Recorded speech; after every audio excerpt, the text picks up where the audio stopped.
Sí, Señor Dios Padre eterno, queremos alabar y queremos bendecirte, queremos darte gracias, Dios, porque nos permites venir a tu palabra una vez más. Permite, bendito Padre eterno, que podamos aprender un poco más acerca de ti. Trae sabiduría y entendimiento a nuestro corazón y a nuestra vida en el nombre de Jesús. Amén. Muy bien, preciosos, pluma, papel, lápiz, una actitud enseñable para que podamos el día de hoy aprender un poco más acerca de nuestro Dios. El día de hoy vamos a hablar estamos ya en la semana 14, Hebreos 9, del 11 al 22. Y vamos a seguir viendo el tema Cristo ejerce en el santuario celestial, en el subtema un sacrificio superior. Esta es nuestra cuarta clase de este tema y vamos a ver los versos del 11 al 22 de Hebreos que dice: pero estando ya presente Cristo, sumo sacerdote de los bienes venideros, por el más amplio y más perfecto tabernáculo, no hecho de manos, es decir, no de esta creación, y no por sangre de machos cabríos ni de becerros, sino por su propia sangre entró una vez para siempre en el lugar santísimo, habiendo obtenido eterna redención. Porque si la sangre de los toros y de los machos cabríos y las cenizas de la becerra rociados a los inmundos santifican para la purificación de la carne, cuanto más la sangre de Cristo, el cual mediante el Espíritu eterno se ofreció a sí mismo, sin mancha a Dios, limpiará vuestras conciencias de obras muertas para que sirváis al Dios vivo. Así que, por eso es mediador de un nuevo pacto, para que interviniendo muerte para la remisión de las transgresiones que había bajo el primer pacto, los llamados reciban la promesa de la herencia eterna. Porque donde hay testamento es necesario que intervenga muerte del testador, porque el testamento con la muerte se confirma, pues no es válido entre tanto que el testador vive, de donde ni aun el primer pacto fue instituido sin sangre, porque habiendo anunciado Moisés todos los mandamientos de la ley a todo el pueblo, tomó la sangre de los becerros y de los machos cabríos con agua, lana escarlata e hisopo, y roció el mismo libro y también a todo el pueblo, diciendo: esta es la sangre del pacto que Dios os ha mandado. Y además de esto, roció también con la sangre el tabernáculo y todos los vasos del ministerio. Y casi todo es purificado, según la ley, con la sangre. Y sin derramamiento de sangre no se hace remisión. Y es aquí donde el autor de la carta ya nos ha hablado hasta este punto de Cristo como mediador de un mejor pacto, cómo es su sacerdocio superior al sacerdocio levítico y cómo es que oficia en un santuario superior. Y el día de hoy comenzamos a ver cómo es que ofreció un sacrificio superior a los que se ofrecían. ¿Ok? Muy bien, vamos a verlo. Hebreos 9:11 que dice: pero estando ya presente Cristo, sumo sacerdote de los bienes venideros, por el más amplio y más perfecto tabernáculo, no hecho de manos, es decir, no de esta creación, y no por sangre de machos cabríos ni de becerros, sino por su propia sangre, entró una vez y para siempre en el lugar santísimo, habiendo obtenido eterna redención. Y la enseñanza anterior la terminamos viendo cómo es que los sacrificios y ofrendas que se presentaban no podían hacer perfecto al ofrendante, es decir, al pecador, pues solo consistía en cosas que limpiaban el exterior, la carne.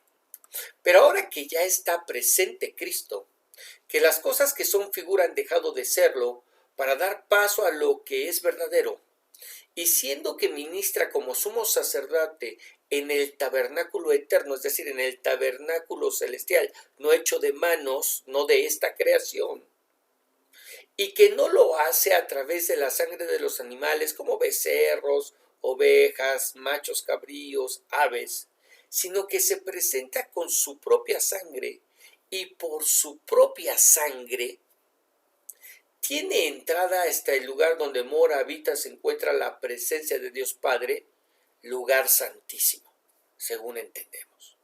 Y lo ha hecho, dice aquí, una vez para siempre. Una vez para siempre. Algo que es de suma importancia porque el sumo sacerdote arónico tenía que hacerlo una vez cada año, porque la sangre de los animales que se ofrecían no eran suficientes para dar eterno perdón al pecador. Sin embargo, la sangre de Cristo no es como la sangre de los animales que se ofrecían. Su sangre tiene el poder de quitar, el poder de borrar el pecado del pecador para siempre. Pero además, el sumo sacerdote arónico no podía permanecer en la presencia de Dios, es decir, no podía permanecer en el lugar santísimo para siempre. Él entraba para ofrecer la sangre y salía una vez que lo había hecho. Sin embargo, Cristo, y a diferencia de los sacerdotes terrenales, no solo entra, sino que permanece en esa presencia para siempre. Y de esa manera nos dice, habiendo obtenido eterna redención. Eterna redención. Es decir, tu salvación y mi salvación es para siempre. No lo hizo solamente para esa generación, no lo hizo solamente para unas cuantas generaciones, sino que lo hizo eternamente y para siempre. Tenemos un comentario que nos habla acerca del sacrificio de Cristo como ayuda permanente y de manera muy específica hablándonos de la sangre. Y dice, la epístola a los hebreos contrasta los pactos de Dios a través de Moisés y Cristo. El pacto mosaico habilitó sacrificios de animales que trajeron alivio temporal a la culpa del hombre y ofrecieron lecciones sobre la justicia de Dios. El pacto de Moisés proveyó un vínculo con Dios por medio de la sangre de los animales.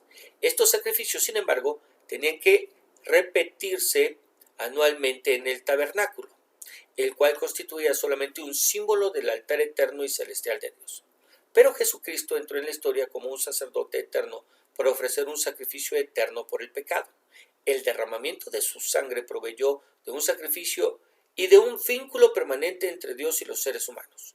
Su sangre fue derramada no solamente en un altar terrenal, sino ante el verdadero altar de Dios en el cielo, donde obtuvo redención para el pecado de todos aquellos que le reciban como su Señor y Salvador.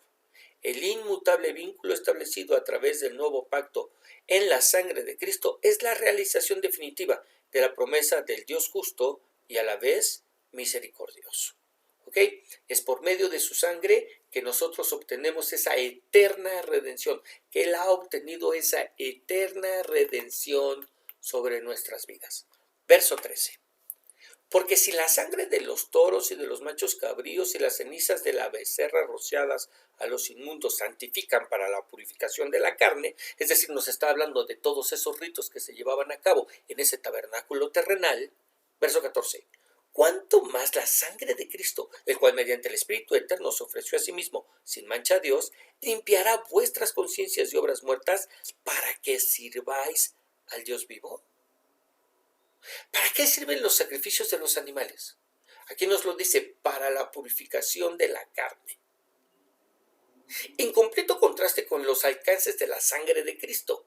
¿Qué hace esta preciosa sangre? No solamente limpia, no solamente purifica nuestra carne, sino que limpia nuestras conciencias de obras muertas por el pecado. ¿Verdad? ¿Para qué? ¿Para qué lo hace?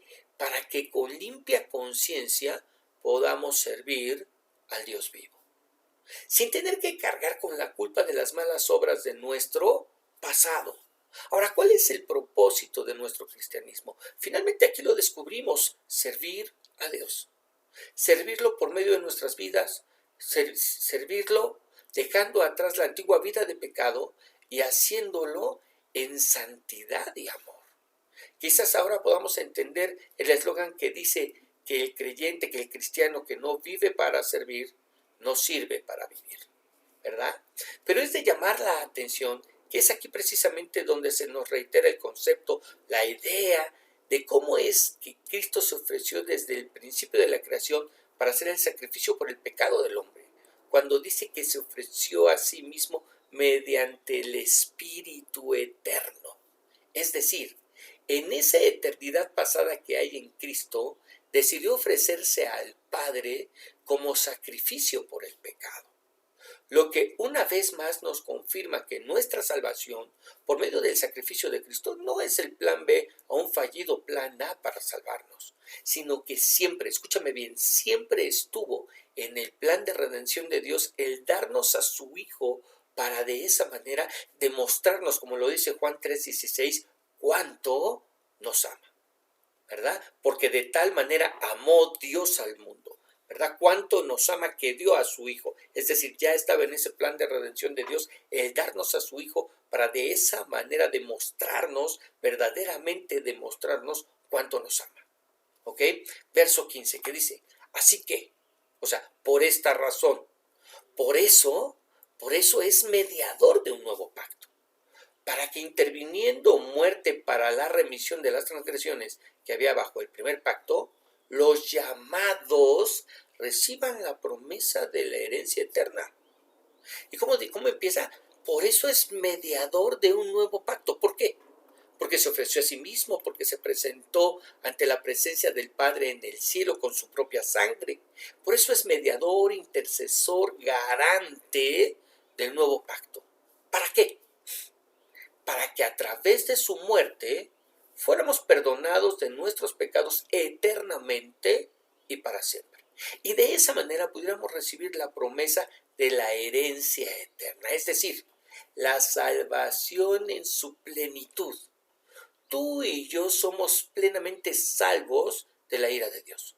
No es que vayamos adquiriendo esa salvación de manera progresiva conforme nos vayamos santificando y limpiando de las obras muertas del pecado. No, no es lo que nos está diciendo. En el momento en el que le entregamos nuestras vidas a Cristo, en ese momento y por su sacrificio, por su muerte, tú y yo somos plenamente salvos. Por eso habla de esa promesa de la herencia eterna. Y precisamente por eso Pablo nos dice en Efesios 2:8, porque por gracia sois salvos por medio de la fe, y esto no de vosotros, pues es don de Dios, no por obras, para que nadie se gloríe. Si nuestra salvación se fuera ganando de manera progresiva conforme nuestras obras fueran correspondiendo a la santificación que se va dando en nuestras vidas, sería por obras. Habría de qué gloriarse. Podríamos decir, bueno, me he ganado esta salvación tan grande. Pero aquí nos dice que no es por obras para que nadie se gloríe. ¿Ok? Pero aquí en el texto que tenemos originalmente, nos encontramos con lo que se nos dice que todo esto es para los llamados. Verso 15 dice, los llamados reciban la promesa de la herencia eterna.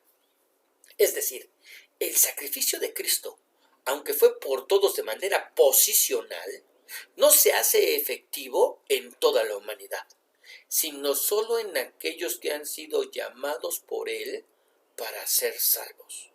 Por eso se nos dice que no depende del que quiere ni del que corre, sino de Dios que tiene misericordia. No es salvo el que quiere, no es salvo el que levanta la mano, no es salvo el que tiene esa buena voluntad, sino aquel que ha sido llamado, aquel que ha sido escogido desde antes de la fundación del mundo para atender al llamado de Dios para salvación de su ira. Efesios 1:3 nos dice, bendito sea el Dios y Padre de nuestro Señor Jesucristo, que nos bendijo con toda bendición espiritual en los lugares celestiales en Cristo, según nos escogió en Él antes de la fundación del mundo, para que fuésemos santos y sin mancha delante de Él, en amor, habiéndonos predestinado para ser adoptados hijos suyos por medio de Jesucristo, según el puro afecto de su voluntad. ¿Y qué hizo? Nos escogió, nos predestinó desde antes de la fundación del mundo para ser santos y sin mancha, para ser adoptados hijos suyos. ¿Bajo qué criterio? El afecto de su voluntad. Es decir, en buen mexicano, porque le dio la gana, ¿verdad? Predestinados, destinados con anterioridad para ser adoptados como hijos de Dios y recibir plena salvación. No media salvación, no algo de salvación, sino plena salvación. ¿Ok? Verso 16. Porque donde hay testamento, es necesario que intervenga muerte del testador, porque el testamento con la muerte se confirma, pero no es válido entre tanto que el testador vive. Es decir, mientras la persona que hizo el testamento vive, todo lo que el testamento dice es solamente una promesa. Pero cuando el que hizo el testamento muere, esas promesas dejan de serlo para convertirse en una realidad. La promesa de salvación revelada desde el Antiguo Testamento fue solo una promesa hasta que Cristo murió en la cruz y resucitó. Una vez que Él murió, esa promesa dejó de serlo para convertirse en una realidad en el discípulo. Esa es la razón por la que una vez que murió y resucitó Cristo, lo vemos ministrando esa salvación a los discípulos al traer sobre ellos el aliento de vida espiritual, de la misma manera que lo hizo en Edén con Adán. Vamos a verlo Juan 20:20 que dice, y cuando les hubo dicho esto, les mostró las manos y el costado, y los discípulos se regocijaron viendo al Señor. Entonces Jesús les dijo otra vez, paz a vosotros, como me envió el Padre, así también yo os envío. Y habiendo dicho esto, sopló y les dijo, recibid el Espíritu Santo. Y sabemos de sobra que todos aquellos que hemos recibido el Espíritu Santo lo hacemos porque Él es el agente que ministra salvación y vida eterna en nuestros corazones. Y lo hizo a través de un soplo, a través de ese aliento de vida espiritual, mismo aliento, mismo soplo que viene sobre nuestras vidas cada vez que le entregamos nuestro corazón, nuestra vida, lo rendimos a la cruz, delante de la cruz de Cristo, creyendo que murió por nuestros pecados y que resucitó al tercer día y que trajo sobre nuestras vidas redención, vida eterna, perdón eterno, plenitud de salvación sobre cada uno de nosotros. ¿Ok? De eso estamos hablando. ¿Ok? O de eso nos está hablando el escritor de Hebreos. Verso 18 que dice, de donde ni aun el primer pacto fue instituido sin sangre. Esta salvación plena que tenemos fue instituida en la sangre de Cristo, sí en su muerte, pero en la sangre de Cristo, una sangre que fue derramada a través de su muerte en la cruz. Eso es lo que la hace segura. El antiguo pacto, primer pacto, pacto mosaico, también fue instituido con sangre, y a pesar de haberlo hecho en la sangre de los animales, tuvo validez.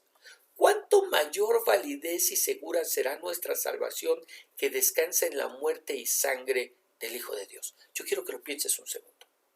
Si el antiguo pacto, primer pacto, pacto mosaico, tuvo validez, aun cuando se celebró a través de la sangre de los animales, ¿cuánto mayor validez y cuánto más segura será nuestra salvación que descansa en la muerte y en la sangre, no de los animales, sino del Hijo de Dios, de esa perfecta ofrenda por el pecado del hombre? Yo quiero que lo pienses. Piénsalo un instante, por favor. Dice el verso 19. Porque habiendo anunciado Moisés todos los mandamientos de la ley a todo el pueblo, tomó la sangre de los becerros y de los machos cabríos con agua, lana, escarlata y hisopo, y roció el mismo libro y también a todo el pueblo. Es decir, ¿qué fue lo que hizo Moisés antes de sellar el pacto con el pueblo a través del rozamiento de la sangre? Porque cuando él rocía la sangre, ¿verdad? Cuando él rocía la sangre, el pacto se sella. Pero ¿qué fue lo que hizo antes de sellar ese pacto? Anunció los mandamientos. Es decir, anunció las condiciones del pacto. Precisamente por eso en Levítico 18 Moisés escribe que es haciendo, que es cumpliendo, que es obedeciendo a los mandamientos que el hombre viviría. Pues son las condiciones del pacto. Fíjate, Levítico 18:5, por tanto, guardaréis mis estatutos y mis ordenanzas, los cuales haciendo el hombre vivirá en ellos, yo Jehová. Es decir, vivirá gracias a ellos, gracias a su obediencia. Esas eran las condiciones del pacto. Algo muy similar a lo que sucede hoy en día cuando una pareja se casa. Nosotros conocemos que antes de sellar el pacto matrimonial, no a través de los anillos, no a través del beso, sino a través del lecho conyugal, de tener relaciones, y por eso se pide que la mujer sea virgen, el hombre también, para que cuando tengan esa relación, ese pacto sea sellado a través de la sangre de su virginidad, ¿verdad? De esa manera, antes de hacer todo eso, los contrayentes tienen que traer sus votos, que no es otra cosa sino las condiciones del pacto, aquello a lo que ellos se están comprometiendo.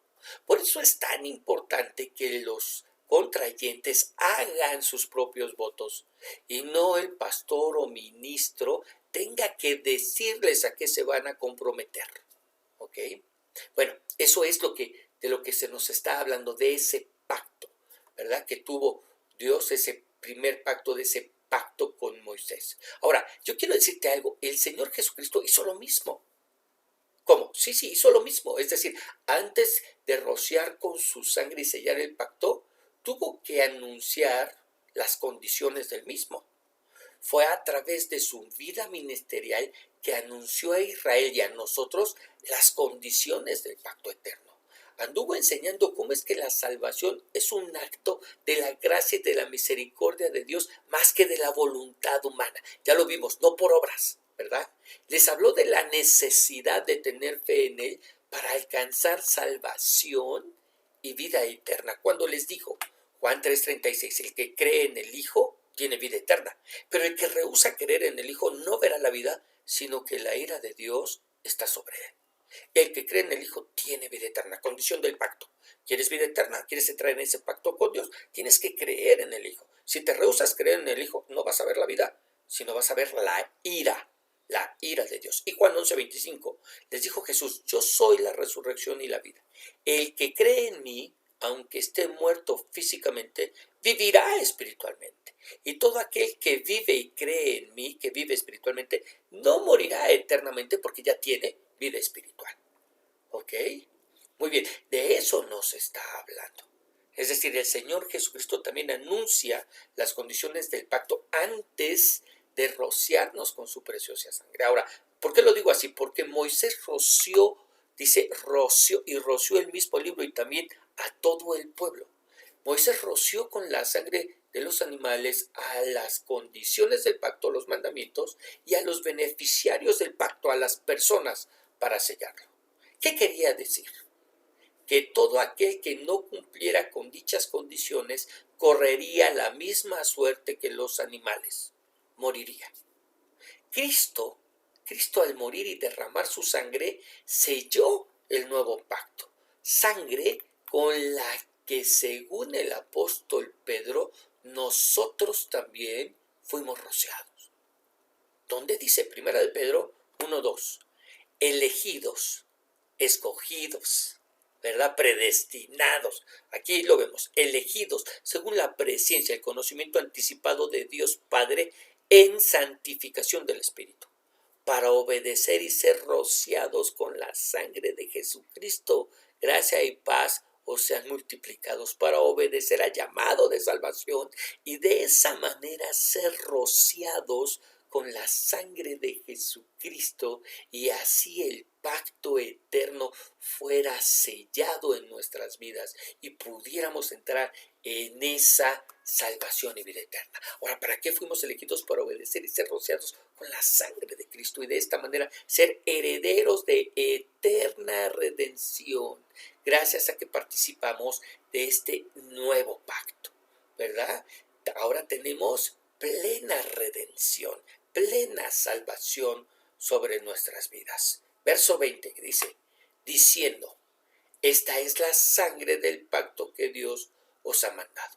¿Te suenan familiares las palabras de Moisés al rociar la sangre sobre los mandamientos y sobre los hombres que entrarían en pacto con Dios? Claro que te tienen que sonar familiares. Se parecen mucho a las dichas por el Señor Jesús cuando comparte con los discípulos Santa Cena.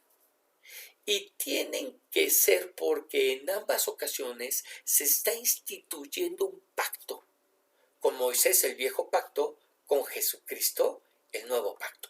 ¿Cómo lo dijo el Señor? Lucas 22:20.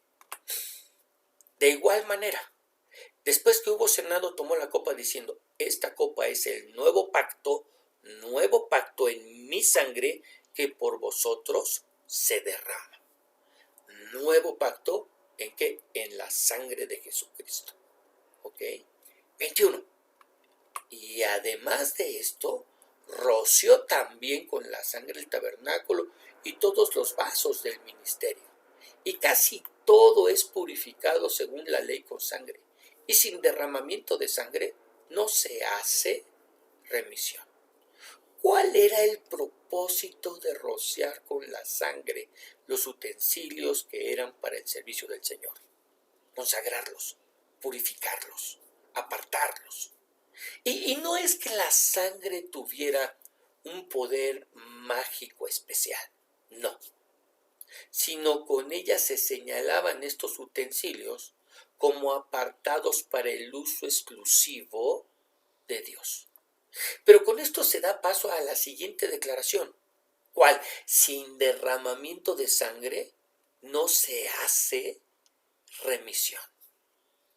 Es decir, si no hay un derramamiento de sangre, no hay perdón de pecados. La paga del pecado es muerte y sin derramamiento de sangre no hay perdón de pecados. Esto es lo que le enseña a Dios a Adán en el momento en que ellos pecan y tiene que cubrir su desnudez con las pieles de la ofrenda que se levanta en su nombre para que a través de la muerte de un inocente y el derramamiento de su sangre, Adán pudiera obtener perdón por su pecado y de esta manera poder restaurar su comunión con Dios, aunque no en las mismas condiciones.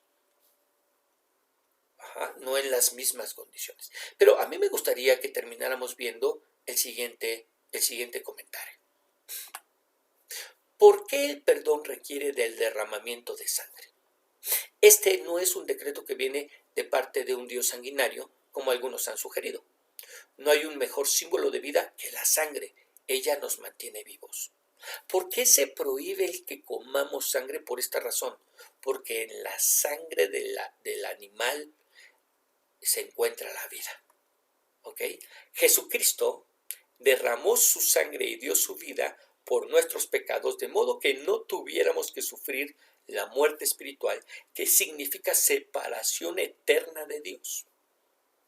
Jesucristo es la fuente de vida y no de muerte. Y Él ofreció su propia vida, su sangre, para pagar nuestra deuda de manera que pudiéramos vivir. Después de derramar su sangre por nosotros, resucitó victorioso del sepulcro y proclamó su victoria sobre el pecado y la muerte. ¿Okay? Y gracias a eso es que tú y yo tenemos salvación y vida eterna. De manera que el día de hoy, de una manera breve, profunda, pero muy breve, hemos podido mirar, hemos podido estudiar cómo es que el Señor Jesucristo ofreció un sacrificio superior a los que ofrecían los anteriores. De manera que ahí en nuestro lugar tenemos tarea, mucha tarea. El simple hecho de tratar de repasar esto que hemos estudiado, que hemos estado viendo, ¿verdad? Pero ahí en nuestro lugar te voy a suplicar que inclines tu rostro, cierres tus ojos y vamos a orar. Señor, cuando vamos a la Biblia, cuando vamos a la palabra, cuando tenemos la oportunidad de estudiar estas cosas, que Señor poco a poco van haciendo un cúmulo de conocimiento que cuánto apreciamos, pues esto nos permite conocerte mejor. Esto nos permite, Señor, el poderte mirar de manera distinta, de manera diferente. Oh Dios, el ir conociéndote, el ir aprendiendo, el ir mirando, Señor, cómo la muerte de nuestro Señor cubre todos y cada uno de los aspectos de nuestra salvación. Hay un profundo agradecimiento en nuestros corazones por ello. Dios, en el nombre de Jesús, te damos gracias. Gracias, Señor, por haber traído salvación y vida eterna, una salvación plena, una redención plena sobre nuestras vidas. Gracias, Dios, porque ya no hay más sacrificio por hacer, no hay más ofrenda que presentar. Porque, bendito Padre Celestial, no depende ahora mi salvación de mí, de que yo haga o siga haciendo, cumpla. Dios, porque fue plena sobre mi vida.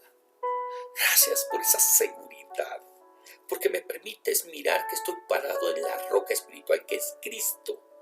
Y que yo pueda hacer ahí mi fundamento, Señor, tener mi fundamento, poner mi cimiento, bendito Padre. Oh, en el nombre de Jesús, te alabamos, te bendecimos y te damos gracias en esta hora.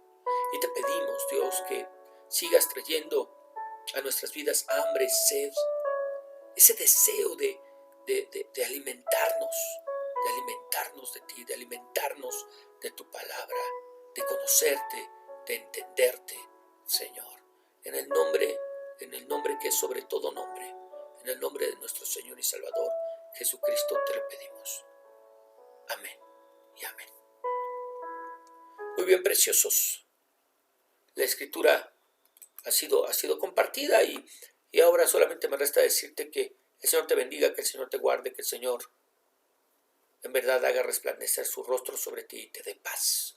Muchas bendiciones. Recuerda que estamos escuchándonos todos los días a través del devocional y que el día domingo tenemos enseñanza.